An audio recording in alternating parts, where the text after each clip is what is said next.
YouTube சொந்தங்கள் அனைவருக்கும் இனிமையான வணக்கம். பேராசை பெருநஷ்டம் என்று சொல்லுவார்கள்.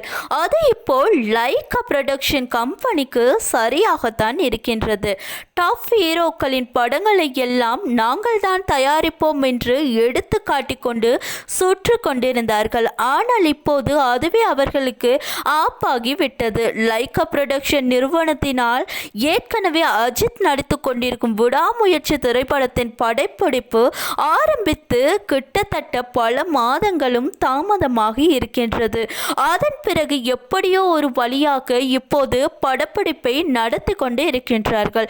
அது மட்டுமல்லாமல் இந்தியன் 2 படத்தையும் இந்த தயாரிப்பு நிறுவனம் தான் தயாரித்து வருகின்றது.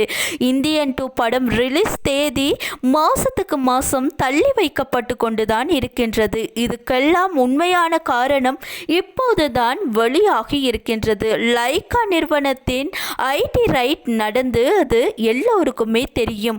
இதனால் அந்த நிறுவனத்தின் வங்கி கணக்குகள் சில முடக்கப்பட்டிருப்பதாகவும் கூட வலைதளங்களில் பேச்சு நடைபெற்று கொண்டு இருக்கின்றது.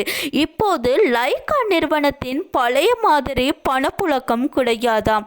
சூழ்நிலை தெரிந்திருந்தும் எக்கச்சக்க படங்களை புக் செய்து கொண்டு இருக்கின்றார்கள். இந்தியன் 2 படத்தில் ஒரே ஒரு பாடல் மட்டும் படமாக்கப்பட வேண்டும். அதற்கு கூட பட்ஜெட் இன்னும் ஒதுக்கப்படவில்லை என தெரிகின்றது. அதே மாதிரி விடாமுயற்சி திரைப்படத்தை எடுத்து முடிப்பதற்கும் திணறிக் கொண்டிருக்கின்றார்கள். வேட்டையின் படப்பிடிப்பில் கலந்து கொண்ட அமிதாப் பச்சன் தங்கியிருந்த ஹோட்டலுக்கு கூட லைகாவால் வாடகை கொடுக்க முடியவில்லையாம். ஒரு கட்டத்தில் டென்ஷன் ஆகி அமிதாப் பச்சனே வாடகை பணத்தை கொடுத்துவிட்டு கிளம்பி விட்டாராம். ஒரு பாடல் காட்சியை படமாக்க முடியாமல் இந்தியன் 2 ரிலீஸ் தேதியை தள்ளி போட்டு கொண்டிருக்கின்றார்களாம்.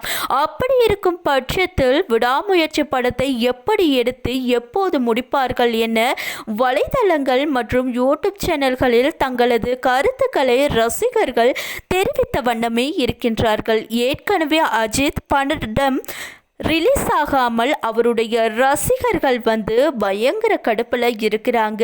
இது போன்ற சமயத்தில் எப்படி ஒரு தகவல் வெளியாகி இருக்கிறது மாபெரும் அதிர்ச்சிக்குள்ளான விஷயம்தான்.